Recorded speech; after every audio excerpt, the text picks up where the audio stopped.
हरे कृष्ण कृष्ण कृष्ण हरे हरे, हरे राम राम राम हरे हरे। हम लोग साधु संघ की महिमा श्रवण कर रहे थे। उसमें हम लोगों ने कल सुना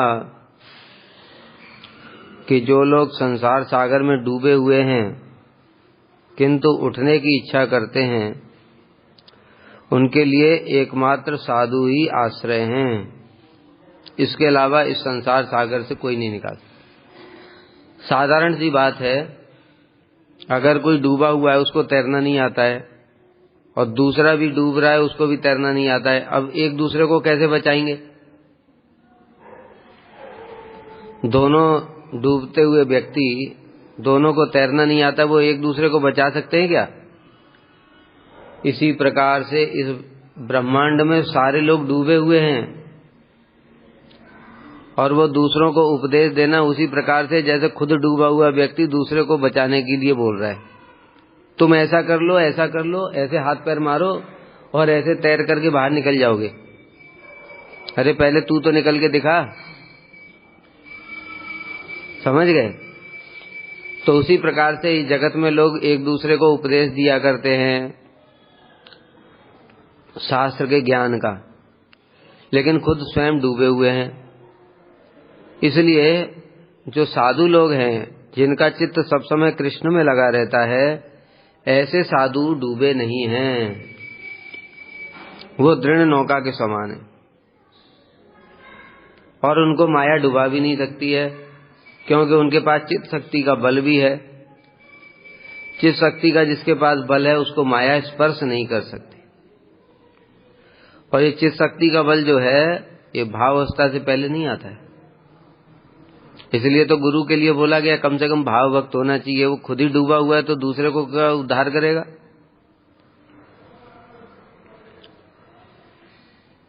तो इस प्रकार से हम लोगों ने सुना। फिर भगवान कह रहे थे कि देखो देवता बांधव सब कुछ साधु ही हैं, और देवताओं से तुलना भी की कि जो सूर्य है वो केवल बाह्य आंखों को ही खोलता है, मतलब उनको प्रकाश देता है, लेकिन साधु हृदय की आंतरिक नेत्रों को भी खोल देते हैं। चक्षुर उन्मीलितम, चक्षुर उन्मीलितम, चक्षुओं को खोल दिया। तो क्या पहले बंद थे क्या चक्षु? पहले भी तो खुले हो, जब से जन्म लिया हमने तब से हमारी आंखें तो खुली हुई हैं। कहते ये बाह्य चक्षु है। आंतरिक चक्षु, आत्मा जो है संसार में ब्रह्मांड में भटक रहा है, उसके चक्षु बंद पड़े हैं, इसलिए उनको भी खोल दिया, जिससे वो आत्मा के अंदर में यहां से निकल करके भगवान के धाम को जाने की इच्छा उत्पन्न हो जाती है। तो खोला ही नहीं था, तब अंधेरा में पड़ा हुआ था, तो उसको पता ही नहीं है कुछ और भी है। अनंत काल से भटकते हुए संसार में भटक रहा है, पता ही नहीं है। इसीलिए कह रहे उसकी आंखें बंद है। गुरु आकर के उसकी आंखों को खोलते, अरे जीव तू क्यों कष्ट पा रहा है? देख तू भगवान से बिछड़ करके इधर आ गया है, इसलिए तू फिर भगवान को स्मरण कर और भगवान तुझे लेकर के अपने पास चले जाएंगे, तेरे सारे कष्ट मुक्त हो जाएंगे। इस प्रकार से देवताओं से तुलना की। भूतानाम देवचरिता सुखाय च दुखाय च, सुखाय साधुनाम समचित्ता नाम दर्शनम। श्लोक है बड़ा सुंदर ये। भूतानाम देवचरितम, जीवों के लिए देवताओं का चरित्र सुखाय च दुखाय च, किसी के लिए सुखकर होता है, किसी के लिए दुखकर होता है। हमने देखा कि किसी किसी को ठंड बहुत अच्छी लगती है, क्योंकि वो पसीने से गर्मी से बड़ा परेशान रहता है, धूप में बिल्कुल निकल नहीं सकता है, तो उसको ठंड बहुत अच्छी लगती है। दूसरी ओर जिन लोगों को सर्दी खांसी है, जिन लोगों को ठंड बहुत ज्यादा लगती है, उनके लिए ठंड बड़ी कष्टकारी है। हवा चलने लगी, हवा किसी को तो बड़ी अच्छी लग रही है, वाह, और दूसरी ओर किसी को बीमारी लग गई है, अब वो हवा से बच रहा है, एक ही तो चीज है।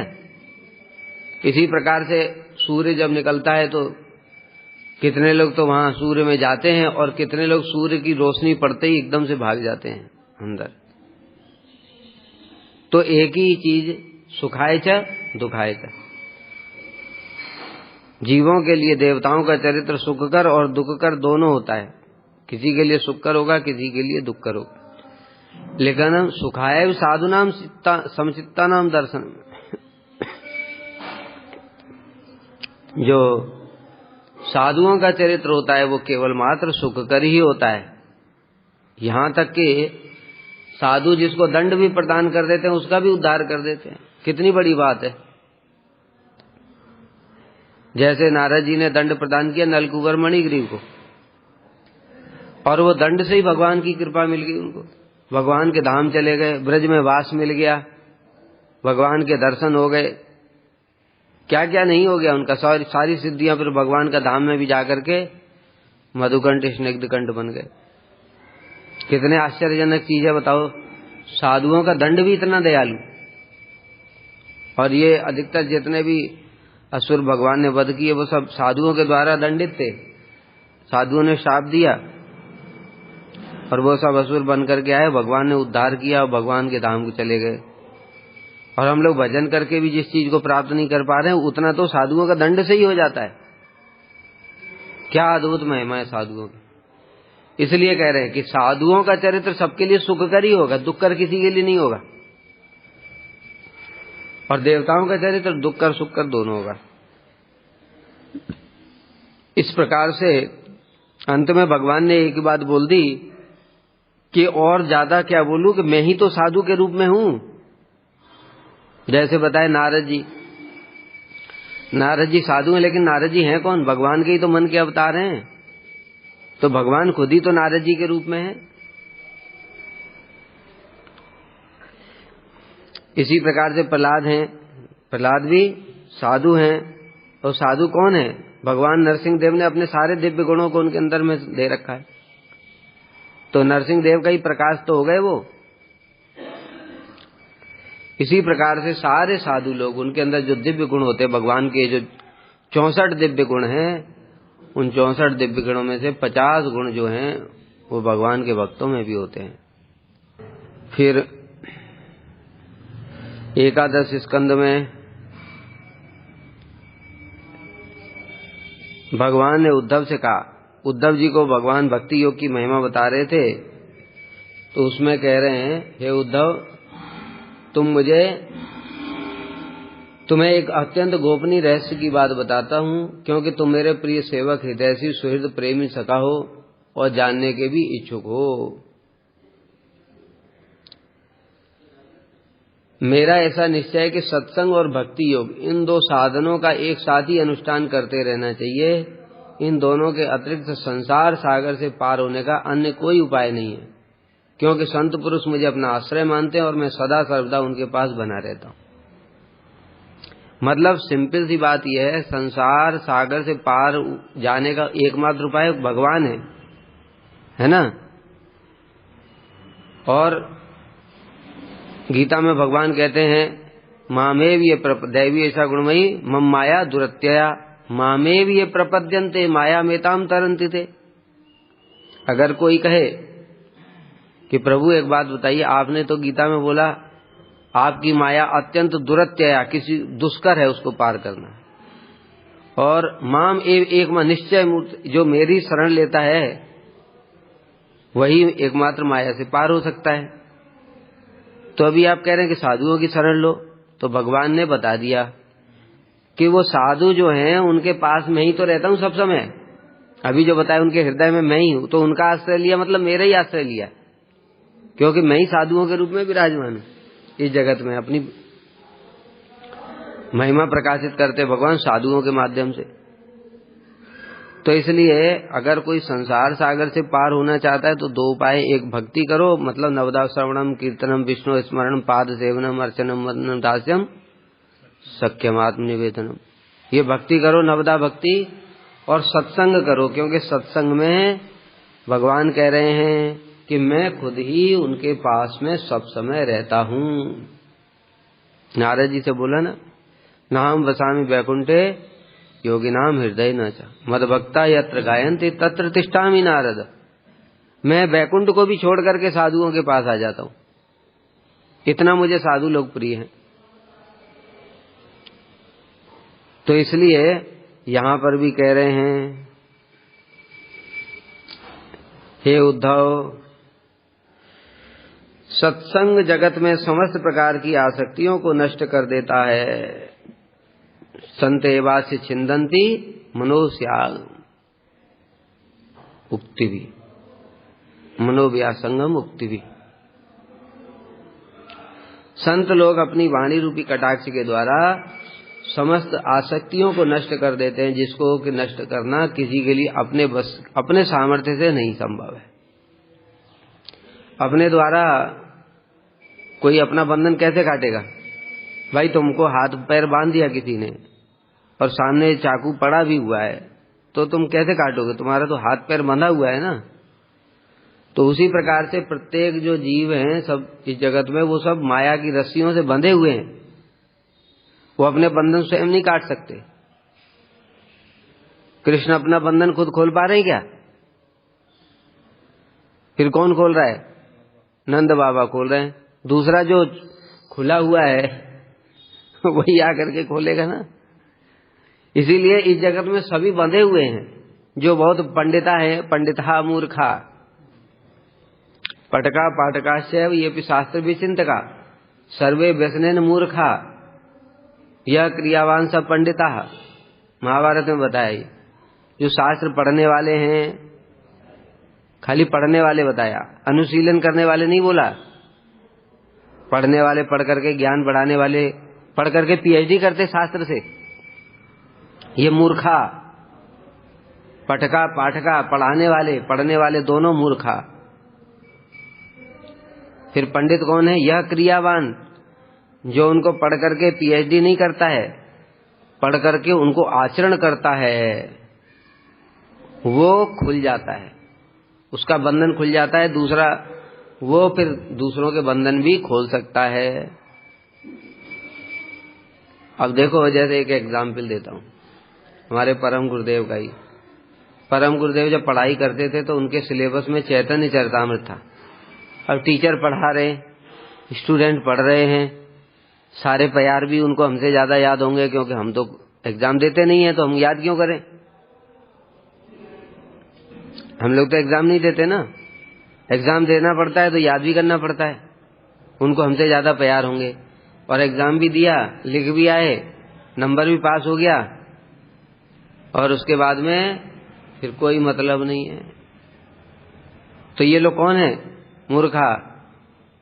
टीचर पढ़ा रहे हैं, स्टूडेंट पढ़ रहे हैं, एग्जाम दे रहे हैं, एग्जाम ले रहे हैं, लेकिन महाप्रभु से संबंध कुछ नहीं है। अब ये सब मूर्खा हुए कि नहीं? दूसरी ओर हमारे परम गुरुदेव, उन्होंने देखा, अरे जीव कृष्ण का अंश है तो कृष्ण का भजन करना चाहिए, बस यह क्रियावान। उसमें चैतन्य चरितामृत में यही सब लिखा है। सनातन शिक्षा में और क्या है? सनातन गोस्वामी ने पहला प्रश्न क्या पूछा? के आमी, मैं कौन हूं? मुझे तीन ताप क्यों जला रहे हैं? और महाप्रभु ने उत्तर में क्या बताया? जीवेर स्वरूप है कृष्ण नित्य दास। तू जीव है, तू कृष्ण का नित्य दास है। कृष्ण को भूल करके संसार में आ गया, भोग वांछा करी थी, इसलिए फिर से कृष्ण का भजन कर तो भगवान तुझे ले जाएंगे। जीव के लिए महाप्रभु बोल रहे हैं। कौन बोल रहा है? स्वयं कृष्ण। तो परम गुरुदेव ने ये सब पढ़ा और जीवन का सार समझ लिया, और सब छोड़ करके और प्रभुपाद जी का चरणाश्रय करके भजन किया। ये पंडिता। ऐसे लोग जो फिर मुक्त हो गए स्वयं। अब वो जो टीचर और स्टूडेंट, उन स्टूडेंटों में से कितने टीचर बने होंगे? फिर वो भी चैतन्य चरितामृत पढ़ाते होंगे। वो परंपरा में सारे मूर्खा। और दूसरी ओर परम गुरुदेव छोड़ करके आगे, परम गुरुदेव भी चैतन्य चरितामृत पढ़ाते हैं। स्वयं जो मुक्त हैं वो फिर उन्होंने दूसरों को भी मुक्त कर दिया। क्योंकि वो बंधे हुए नहीं है, और दूसरी ओर वो पढ़ करके पैसे कमाने के लिए पढ़ रहे थे और पढ़ करके भी पैसे ही कमा रहे, तो खुद ही बंधे हुए हैं, तो वो चैतन्य चरितामृत क्या पढ़ा करके दूसरों का बंधन दूर कर सकते हैं? बताओ। इसी प्रकार से भागवत भी है। भागवत क्या है? धर्म प्रोज्जित कैतवो अत्र परमो निर्मत्सराणाम सताम। द्वितीय मंगलाचरण में स्पष्ट बता दिया। ये भागवत में एक धर्म का वर्णन है। कौन से धर्म का? जो परम निर्मत्सर साधुओं के लिए है, सबके लिए नहीं बताया। अब क्या है, हमने भागवत पढ़ाने का स्कूल खोल लिया, उसमें सबको हम पढ़ा रहे हैं। किस लिए? अच्छे से पढ़ लो, श्लोक याद कर लो और भागवत कथा सिखा दूंगा, उसके बाद तुम खूब बढ़िया धंधा करना, जम करके नोट कमाना, नोटों की बारिश होनी चाहिए, 11 लाख से कम नहीं लेना। अब ये पढ़ने वाले भी मूर्ख और पढ़ाने वाले भी मूर्ख। फिर कौन पंडित? या परमो निर्मत्सराणाम सताम। भाई ये भागवत में अधिकार अपने आप उत्पन्न होता है, ये मतलब किसी को दिया नहीं जा सकता है। मैंने अगर अपनी क्लास खोल ली भागवत की, उसमें 50 स्टूडेंट आगे पढ़ने के लिए, तो उनमें से किसका संस्कार है उसके हिसाब से होगा। कितने लोग हमारे पास भी आते हैं वो भागवत सीखने के लिए कि मैं भागवताचार्य बनना चाहता हूं। हमने कहा जाओ यहां से, यहाँ भागवताचार्य नहीं बनाया जाता, यहाँ साधु बनाया जाता है, क्योंकि साधुओं का ही भागवत में अधिकार है। परमो निर्मत्सराणाम सताम। परम निर्मत्सर साधुओं के लिए ये धर्म है। तुम्हारे तो जगत में इतनी भोग वांछाएं, भोग विषय और ईर्ष्या द्वेष, भागवत करने के बाद भी अरे ये इतना कमा रहा है, मैं इतना कमा रहा हूं, मुझसे ज्यादा इसको मिल रहा है, मैं क्या करूं? तब भी तुम्हारी ईर्ष्या द्वेष मत्सरता भरी हुई है, तो तुम्हारा भागवत में अधिकार कहां हुआ? और दूसरी बात फिर बताया क्या? अगली लाइन सुनो। वेद्यम वास्तवमत्र वस्तु शिवदम तापत्रयोन्मूलनम। ये भागवत के द्वारा वास्तव वस्तु कृष्ण को जाना जाता है। कृष्ण को जानने के लिए भागवत है, पैसा कमाने के लिए, पॉपुलर होने के लिए, प्रतिष्ठा के लिए, मान सम्मान के लिए भागवत नहीं है। किसके लिए है? वेद्यम वास्तवम वस्तु। वास्तव वस्तु कौन है? कृष्ण। और ये भागवत इसलिए परम कल्याणकारी। परम कल्याण क्या है? सबई पुंसाम परो धर्मो। परम धर्म जीव का क्या है? यह तो भक्ति रधोक्षजे। इसलिए भक्ति प्रदान करने वाला ये भागवत। और तुमको माल चाहिए, माला चाहिए, माला माल, तो सब प्रकार से तो मिसमैच हो गया। तो फिर तुम्हारा भागवत में क्या अधिकार रहा? इसलिए जो ये सब चीजें नहीं चाहते वो पढ़ने पर भी मूर्ख ही हैं। वो खुद ही बंधन में बंधे हुए हैं और दूसरों को बंधन खोलने की चेष्टा कर रहे हैं। चेष्टा नहीं कर रहे, अभिनय कर रहे हैं। हम तुम्हारे बंधन खोल देंगे, हम भागवत पढ़ करके आए हैं। अरे तुम्हारे तो खुद ही बंधन खुले नहीं, तुम दूसरों के बंधन क्या खोलोगे? तो इसलिए वास्तव वस्तु शिवदम ताप त्रयोन्मूलनम। तीनों तापों को नष्ट करने वाला है, और तुम्हारे अंदर ताप पहले ही है। 51,000, 1 लाख, 11 लाख, 21 लाख, ये तो तुम्हारे पहले ही ताप लगा हुआ है तुम्हारे। तुम तो भागवत पढ़ करके अपना ताप दूर नहीं कर पाए, दूसरों का ताप कैसे दूर करोगे? इसलिए भागवत किसकी वस्तु है? परमहंसों की वस्तु है, जिनको इस जगत की कोई वस्तु में कोई आसक्ति नहीं है। सुखदेव गोस्वामी जैसे बस आए, देखा, श्रोता मिल गया योग्य, बस उन्होंने भागवत कथा प्रारंभ कर दी। उन्होंने, सुखदेव गोस्वामी ने देखा इतने हजारों ऋषि मुनि बैठे हैं, इतने मुझे श्रोता चाहिए तब पाठ करूंगा। या परीक्षित जी तुम राजा हो तो कम से कम, नहीं तो प्रणामी मिलनी चाहिए, तो कम से कम हैं एक सोने की गाड़ी भर करके दे देना। भाई राजा एक छत्र, पृथ्वी के एक छत्र सम्राट हैं, तो एक गाड़ी भर करके सोने से कम क्या लेगा प्रणामी? बोला सुखदेव गोस्वामी ने।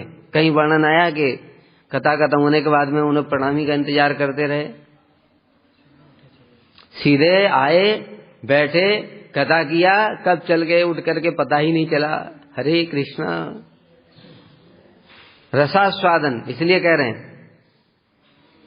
किसके लिए ये? परमो निर्मत्सराणाम सताम, ऐसे साधु जो सब समय भगवान के भजन में डूबे रहते हैं, ऐसे साधुओं का ही भागवत में अधिकार है। इसलिए उनकी खुद की आसक्तियां कट चुकी हैं। जब उनकी खुद की आसक्तियां कट चुकी हैं तो वो दूसरों की काटने में भी समर्थ हैं। जिनकी स्वयं की आसक्तियां नहीं कटी वो दूसरों की कैसे काटेंगे? तो इसलिए कह रहे हैं, सत्संग मुझे जिस प्रकार वश में कर लेता है वैसा साधन न योग है, न सांख्य है, न धर्म पालन, न स्वाध्याय, तपह, त्याग, यथा भक्ति ममोर्जिता। इन सब चीजों से मैं वैसे प्रसन्न नहीं होता। क्यों? क्योंकि ये सब चीजें भी शरीर के लिए है। भाई सिंपल सी बात एक है कि कोई पिता है, उस पिता के मान लो कई संतान हैं। एक संतान उसको पिता से मतलब ही नहीं, जानता ही नहीं पिता कौन है मेरा, बचपन में ही कहीं बिछड़ गया, उसको पता ही नहीं है। अब वो घूम रहा है, अपने काम कर रहा है, जो कुछ भी भोग कर रहा है, चाहे कुछ भी कर रहा है। अब इससे पिता को कुछ मिल रहा है क्या? लेकिन पिता तब भी सोचता है जहां भी है वो ठीक है, कुशल रहे, बस इतना सोचता है, क्योंकि पिता पिता है। दूसरी संतान है, वो पिता के साथ ही है, लेकिन पिता के साथ रहने पर भी पिता की सेवा नहीं करती, तो इससे पिता को कुछ मिल रहा है? कुछ नहीं मिल रहा है। तीसरी संतान है, वो पिता की थोड़ी थोड़ी सेवा करती है, लेकिन इसलिए सेवा करती कि पिता मुझको कुछ देता रहे, माल। इससे पिता को कुछ मिल रहा है? नहीं मिल रहा है, फिर भी उसकी सेवा को ग्रहण कर लेता है। ठीक है, कोई बात नहीं, मेरा बेटा ही तो है। लेकिन एक संतान है जो पूरा का पूरा अपने लिए कुछ नहीं चाहता है, सब समय पिताजी की सेवा करता है। अब इससे पिताजी प्रसन्न होंगे कि नहीं होंगे? क्यों? पिता की दृष्टि सबके लिए बराबर ही है, लेकिन फिर इससे प्रसन्न क्यों है? क्योंकि पिता देख रहा है ये अपने लिए कुछ नहीं चाहता, केवल मेरी सेवा करता है, सेवा के बदले में भी कुछ नहीं चाहता। पिताजी इसके वशीभूत हो जाएंगे और उन सबको भी यथा योग्य संपत्ति देंगे अपनी, लेकिन इसको सब कुछ दे देंगे अपना। क्यों? इसके वशीभूत हो गए। इसी प्रकार से वो पिता भगवान ही तो हैं। अब वो भगवान उनकी सब संतानें, जगत में बहिर्मुख राक्षस लोग जो उनका ही द्वेष करते हैं, तब भी पिता सोचता है कि कोई बात नहीं, मेरे ही संतान है, इनका मंगल हो किसी प्रकार से। जो कर्म में डूबे हुए अपने ही भोग चाहते हैं, वो दूसरे प्रकार की संतान है।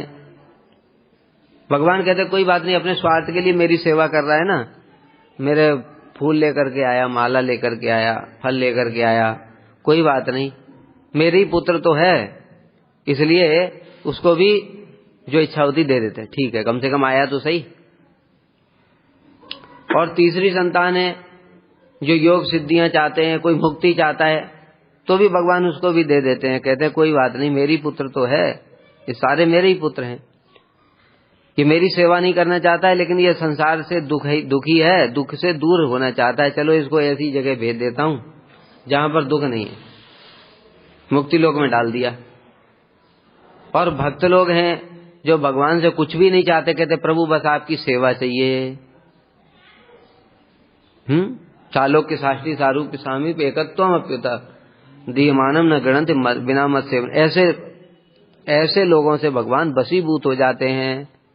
क्यों? ये अपने लिए कुछ चाहता ही नहीं है, इसलिए उसको अपनी पूरी संपत्ति दे देते हैं। पूरी संपत्ति क्या? भगवान का अपना शरीर उनका है, वो उनके हाथ बिक गए। अद्वैताचार्य जी को भगवान क्या बोलते हैं? अद्वैत तुमने मुझे खरीद लिया है, तुम मुझे जहां बेचोगे मैं बिक जाऊंगा। पर वो भक्त हैं, किसी फालतू के आदमी के यहाँ नहीं बेचेंगे, तो किसको देंगे? जो भगवान की सेवा करना चाहता है। इसीलिए गुरु जी की संपत्ति है कृष्ण, लेकिन देंगे किसको? योग्य पात्र, जो केवल कृष्ण की सेवा की वासना रखता है उसको देंगे कृष्ण को, नहीं तो वो सेवा करेगा नहीं और उनसे अपनी सेवा करवा लेगा। और गुरुजी कृष्ण को बड़ा प्रेम करते हैं, देखेंगे मेरे प्रभु से सेवा करवा रहा है तो उनको कितना कष्ट होगा, इसलिए ऐसे फालतू आदमी को नहीं देते गुरुजी। बाकी लोगों को क्या देते हैं, जैसे किसी को धन दे दिया, किसी को प्रतिष्ठा दे दिया, किसी को पद दे दिया, ऐसे दे देते हैं बहिर्मुख, जो जैसा चाहता है। भगवान की तरह ही गुरुजी भी हैं। और जो केवल भक्ति चाहता है उसको भक्ति दे करके भगवान को उनके हाथ में पकड़ा देते हैं, ये लो प्रभु आज से ये तुम्हारा हो गया, ऐसे करके। तो इसलिए कह रहे हैं कि ये सब चीजें मुझे बस में नहीं कर सकती, क्योंकि इनमें स्वार्थ भरा हुआ है और भक्ति में कोई स्वार्थ नहीं होता है, केवल मात्र कृष्ण की सेवा। देखा नहीं कृष्ण कितना कष्ट देते हैं ब्रजवासियों को, जानबूझ करके दे रहे हैं। वहां तो क्योंकि कोई कर्म ही नहीं है तो वहां जो कष्ट हो रहा है वो सब कृष्ण की इच्छा से है, फिर भी ब्रजवासी उनको इतना प्रेम करते हैं। कहां तक कहूं, व्रत यज्ञ वेद तीर्थ नियम यम नियम ये सब भी सत्संग के समान मुझे वश में करने में समर्थ नहीं है। न साध्यति माम योगो न सांख्यम धर्म उद्धव न स्वाध्याय तप त्यागो यथा भक्तिर ममोर्जिता।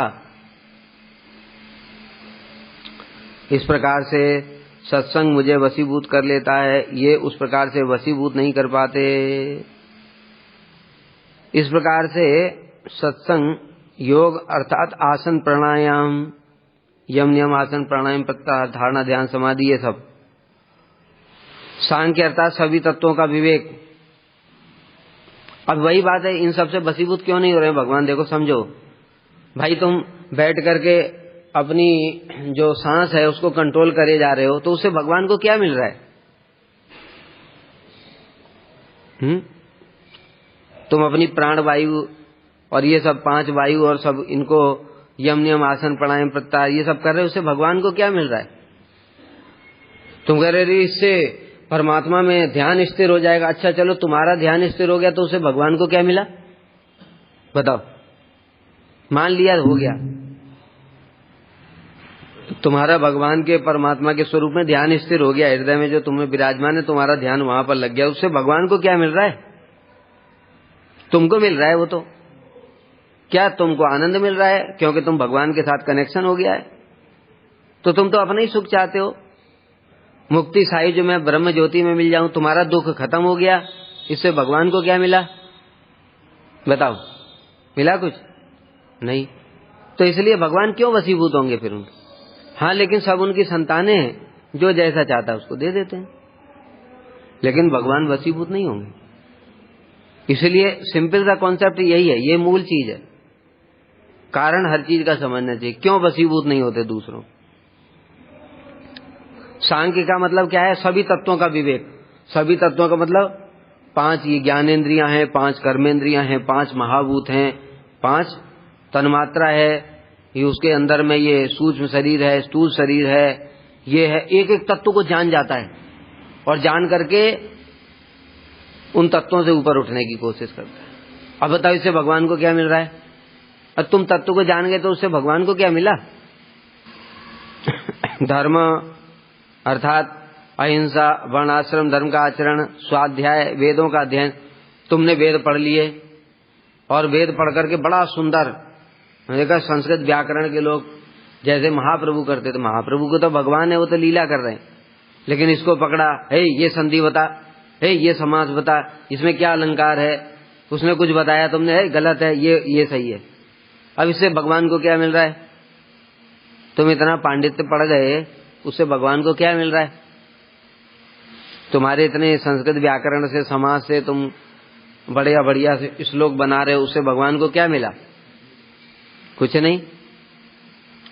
उसी प्रकार से वेद पढ़ लिए, सारे मंत्र और बड़े सुंदर छंदों में तुम गा रहे हो, उससे भगवान को क्या मिल रहा है? इसलिए गाते हो तुम कि लोग देखें मेरा पांडित्य क्या है। कितना सुंदर गाता हूं मैं। भगवान के लिए गाएंगे तो थोड़ा भगवान तब भी संतुष्ट होंगे कि चलो मेरी प्रीति के लिए गा रहा है, भगवान को अच्छा लगे। लेकिन ये आसान बात नहीं है। भगवान को अच्छा लगे ऐसा हम हृदय में भावना ही नहीं आती है। हमने ये अनुभव किया ना, मठ में जब आए सबसे पहला क्वेश्चन मेरा यही था। ये सब सुन लिया हमने, भगवान के लिए होना चाहिए, भगवान के लिए भक्ति, भगवान के लिए सब कुछ, भगवान के लिए। अब हम पहला प्रश्न हमारे मन में यही, हम कथा कर रहे हैं इसे भगवान के लिए कैसे हो रही है? भाई मैं कथा कर रहा हूं, लोगों को अच्छा लगा कि नहीं लगा, समझ में आया कि नहीं आया, तो भगवान तो आ ही नहीं रहे बीच में कहीं। कीर्तन कर रहे हैं, देखा कीर्तन का सुर ताल बढ़िया है, इतने लोग हैं, ज्यादा लोग, बड़ा आनंद आया, धनाधन खूब ड्रम भर के नाचे, आरती में कूद कूद करके, आनंद तो हमको हुआ। पूरी आरती खत्म हो गई, एक बार भी सोचा नहीं भगवान को अच्छा लगा होगा कि नहीं। तो भगवान के लिए कहाँ हुआ? कहते भगवान के लिए बनाओ ये 5 प्रकार के भोग बनाओ। तो मैंने उसमें भी देखा, मैंने कहा ये भगवान के लिए कैसे हो रहा है? अगर मुझे आज भंडारा करना है तो मुझे जो अच्छा मिठाई लगती है मैं वही मंगाऊंगा मार्केट से, वही भोग लगाऊंगा। तो पहले तो मेरे अंदर तो मेरे पहले ही जो मुझे अच्छा लगता है वही मंगाऊंगा। जो मुझे अच्छा नहीं लगता है, मैंने आज तक देखा नहीं किसी ने भंडारे में वो बनवाया हो। कौन कौन सी चीजें बनवाऊंगा जो मुझे अच्छी लगती हैं? भगवान की प्रीति कहाँ है?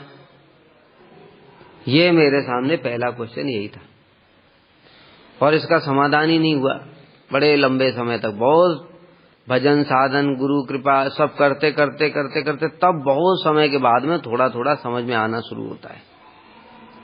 तब व्यक्ति सोचता है, जो करता है हरि नाम, इससे कृष्ण कैसे प्रसन्न होंगे, कथा करने से कृष्ण कैसे प्रसन्न होंगे, गुरु जी कैसे प्रसन्न होंगे, कीर्तन करने से ठाकुर जी कैसे प्रसन्न होंगे, जो भोग बनवा रहे हैं पहले से, अब तुम्हारे अंदर में धीरे धीरे वो भावना खत्म हो जाएगी कि मुझे ये अच्छा लगता है। एकदम से फिर कृष्ण के लिए ही सोचोगे। मार्केट में कोई फल दिखाई दिया, जैसे ही कोई अच्छा सुंदर फल, तुरंत और ठाकुर जी को लगा दूंगा ऐसे। और मैं वो खाता भी नहीं हूं। मान लो अमरूद देखा और मेरे तो दांत खराब हो गए, मैं तो अमरूद खा नहीं सकता, लेकिन देखा बड़ा सुंदर अमरूद है, उनको देखते ही मुझे कृष्ण की याद है। आज अपने ठाकुर जी के लिए लेकर के जाऊंगा। इस प्रकार से बहुत भजन साधन करते करते ये भाव ही आता है, समझ में आता है। मतलब समझ में आएगा उसके बाद में कि ये कृष्ण के लिए जो हम सुनते हैं कथाओं में इतने सालों से, वो कैसे हो रहा है। अभी फिर धीरे धीरे करने में तो कितने जन्म लग जाएंगे, और पूरा उसमें प्रतिष्ठित हो गए तो बस सिद्धि हो जाएगी। सेवोन्मुखे ही जीवादो स्वमेव स्फुरत्यता, अतः श्री कृष्ण नामादि न भवेद ग्राह्यम इंद्रिय। हमारी जो इंद्रियां हैं इस पर नाम रूप गुण लीला स्फुरित नहीं हो रहा है। क्यों? क्योंकि भोगोन्मुख इंद्रियां हैं।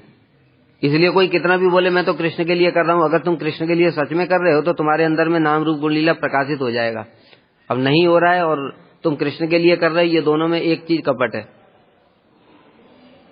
समझ गए? शास्त्र की बात तो गलत नहीं हो सकती। इसलिए होता क्या है, धीरे धीरे वो सेवोन्मुख होना शुरू होता है। उस समय जाकर के तब उसको पता चलता है कि अरे ऐसे होता है। फिर वो उस चीज को बढ़ाते बढ़ाते भजन साधन करते करते जब इंद्रियां पूर्ण सेवोन्मुख हो जाती हैं, मतलब मैं ठाकुर जी का दर्शन करूंगा तो भी कृष्ण की प्रीति के लिए, कृष्ण को जैसे गोपियां अपना श्रृंगार कर रही हैं, इसलिए तो हमारे गुरुवर्ग का देखो कैसा उद्देश्य है उनका, हम सोचने कल्पना से अतीत है। वो कहते हैं हम कृष्ण का दर्शन करके सुखी हों, ये तो भोग है। कृष्ण हमारा दर्शन करके सुखी हों।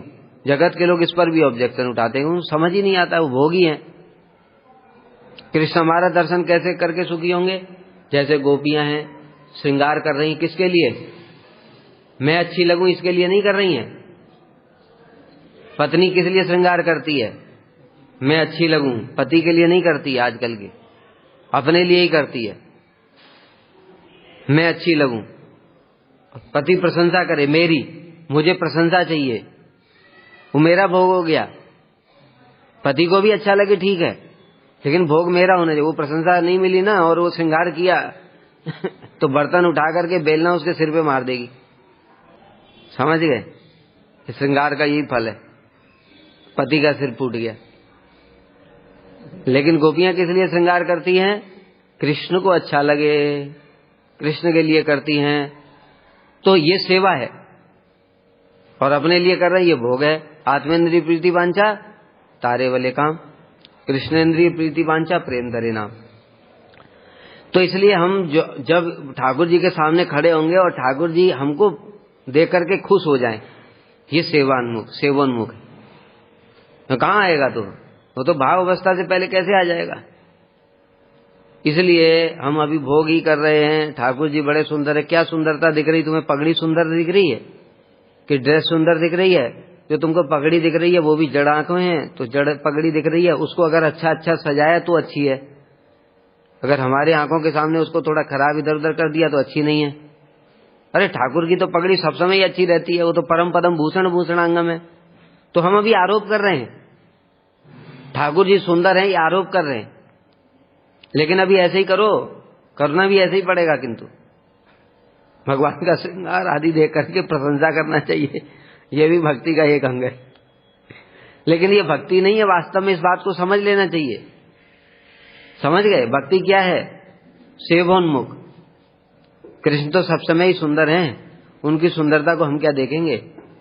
इस प्रकार से भावना करते हुए कृष्ण हमको देख करके प्रसन्न हो, मैं उनकी कब सेवा कर पाऊंगा, इस प्रकार से भावना करते हुए भजन करना चाहिए। तब कृष्ण प्रसन्न होते हैं, तब कृष्ण देखते हैं हाँ ये मुझे सुख देना चाहता है।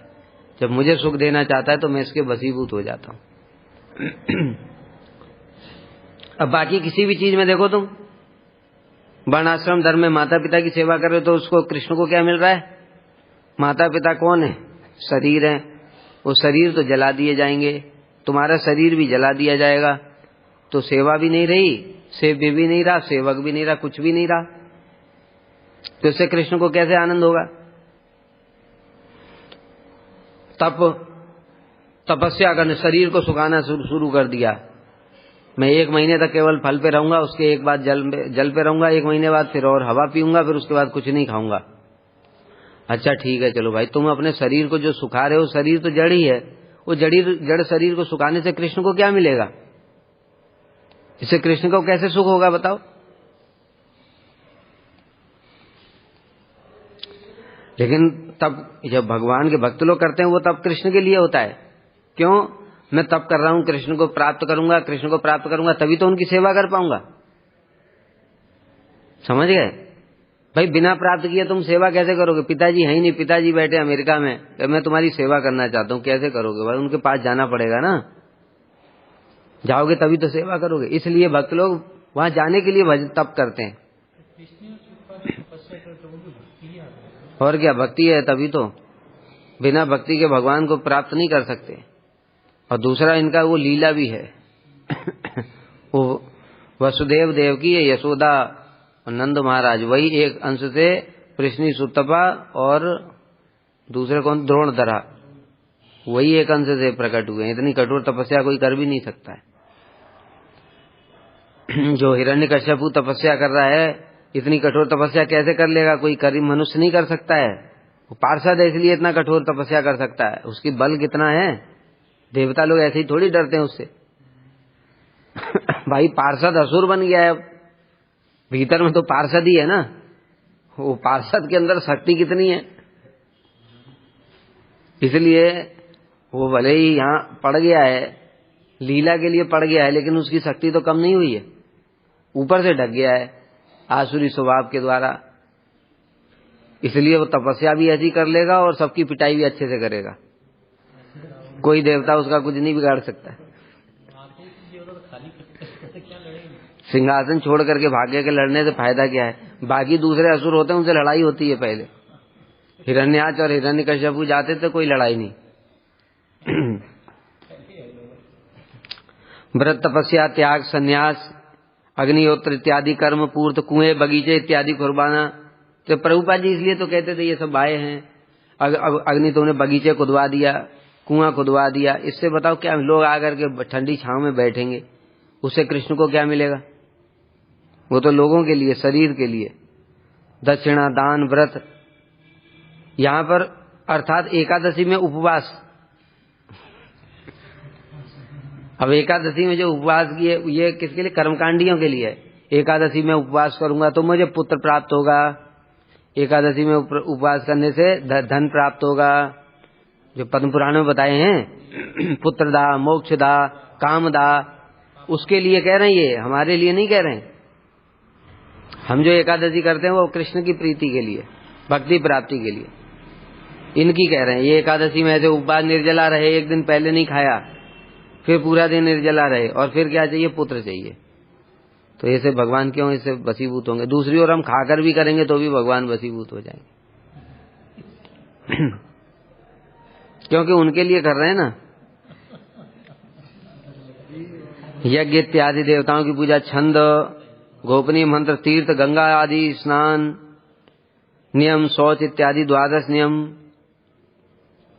फिर ये करने के बाद फिर स्नान करना है, फिर आचमन करना है, फिर ये करना है, फिर वो करना है, ये सब अहिंसा इत्यादि 12 यम। इस प्रकार से इन सब के द्वारा मुझे वशीभूत नहीं कर सकते, केवल भक्ति के द्वारा, साधु संघ के द्वारा ही वशीभूत होता हूँ। वांछा कल्पतरुभ्यश्च कृपा सिन्धुभ्येव च पतितानां पावनेभ्यो वैष्णवेभ्यो नमो नमः।